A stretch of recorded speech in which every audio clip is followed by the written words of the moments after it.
All right, welcome to episode 4 of the Raw Talk series. Today in an even more beautiful spot than we were last time. Really one of my personal favorite views in the world here in the south of France. And we're going to talk about a topic that almost anybody can relate to. It's the topic of consistency, being consistent on a day-to-day basis in working towards our goals, working towards the things that matter to you and to me. Earlier this week, I spoke to one of my clients who has been extremely consistent over the year, dialing in his work obligations, dialing in his training, and dialing in his nutrition. And he went on a trip for about a week, and during that trip he decided to not train, to not focus on his diet, and to just enjoy himself. And I typically welcome this behavior because what I always preach is that long-term consistency follows from having a balanced system that works over the long term. It's easy to go through a phase where you get in amazing shape, to go through a phase where you develop six-pack abs, but to stay in amazing shape until we're older. And that's the ultimate goal, right? Being in the best shape you can possibly be in when you're in your 50s, 60s, 70s, still looking good on the way there, but feeling the best you possibly can when you get older.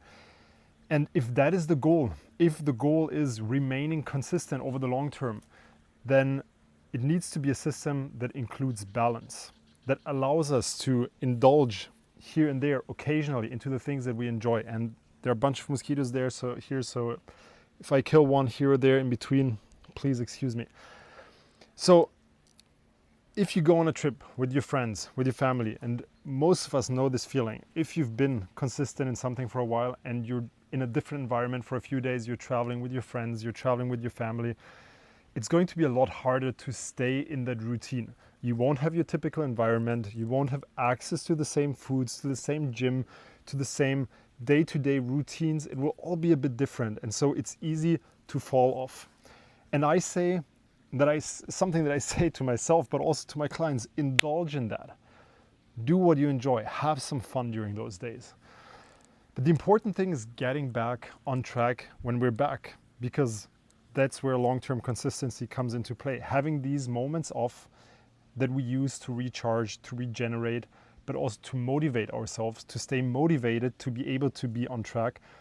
And when we come back, it can be very hard to get back on track. Now, last year when I was in my fight prep, I was training 6 days a week. And one time I got a little bit sick and I decided not to train for a day. And when you don't train, what happens in the mind is that, especially during periods where you have been extremely consistent, where you have been very focused, your mind feels like it's a deserved pause, a deserved break. And it might be deserved because you're sick, because something more important took over for a bit. And it's really easy to tell yourself, well, the moment I get back to training, the moment I am dialed in again, I'm gone for the next 3, 4, 5 months again, and I will be doing this every single day. And that's exactly what my client was going through. He was thinking that he was super focused for the last few months, and now he took a week off, and the moment he gets back into his routine, the moment he's dialed in again, all of the fun, all of the indulgence that he was doing, that he was even exaggeratedly doing throughout the vacation, will be in control again. And the moment you switch that on, it's easy. It's super easy because it's a lifestyle. It's just you doing your thing.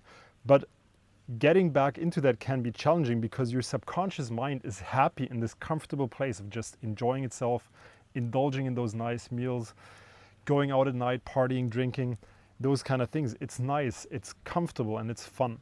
So it's easy to go there, and it's an easy out for your brain to tell you, hey, just keep doing it another day or two, because after that, you're going to go hard again, so might as well enjoy yourself a day more or 2 days more.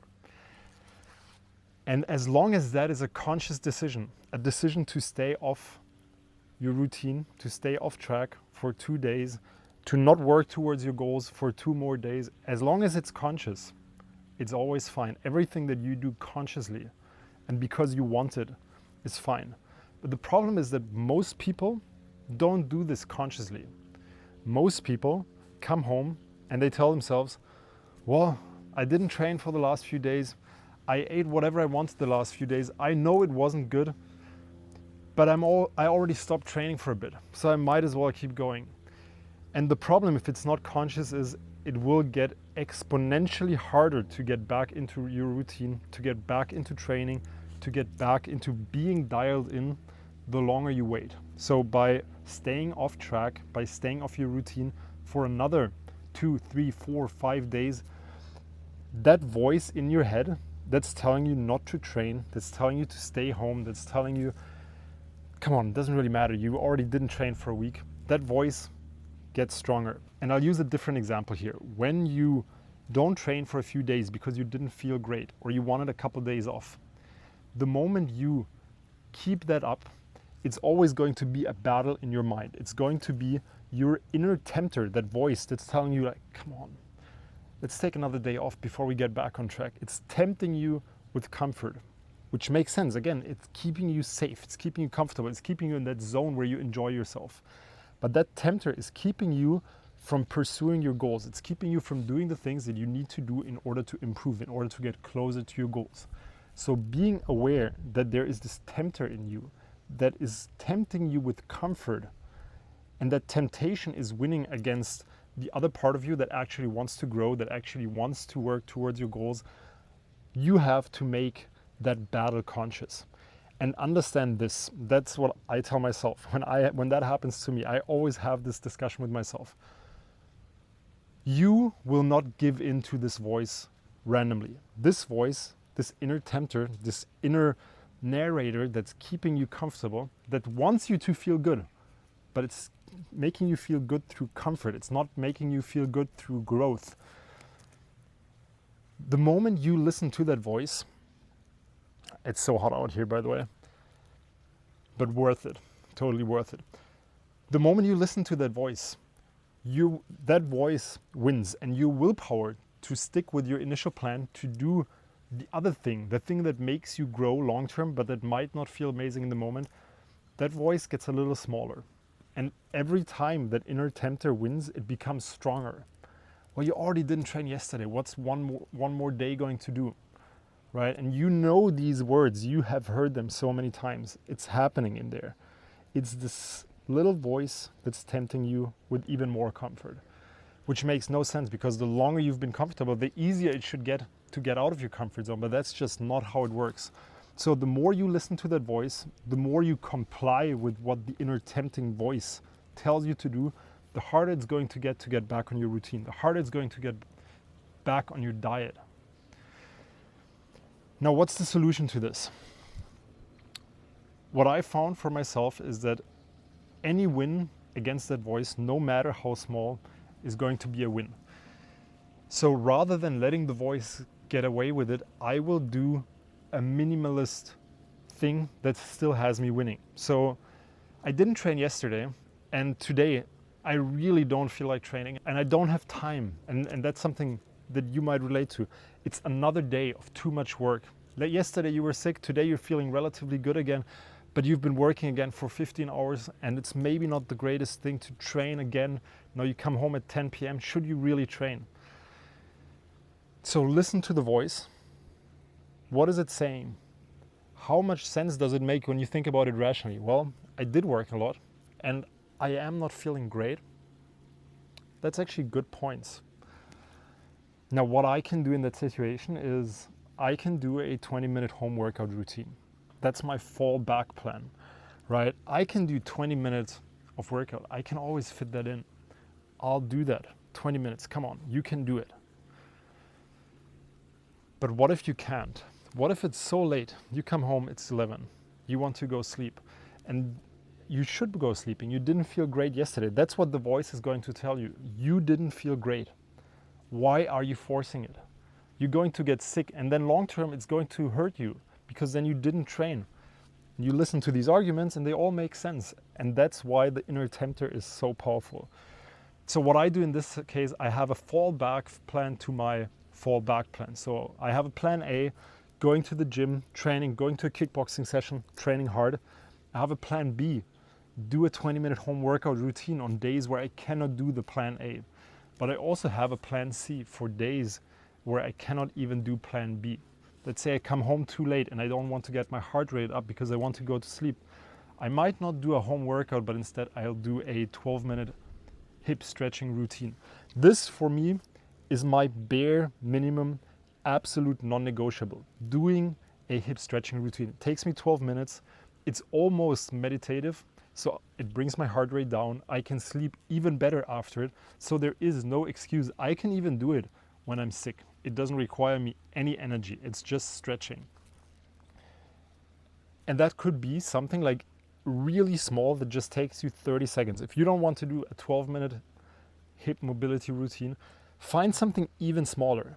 It could even be doing 5 push-ups. I don't care. But having a minor win, something you can do that lets you win, is still a bit better than not doing anything. Now, I already hear people saying, but why would you do that? There's no progress in that. And yes, it's completely true that by doing 5 push-ups, you're not going to progress. You're not going to grow muscle. You're not going to have better condition. But what's going to happen is you win against that voice.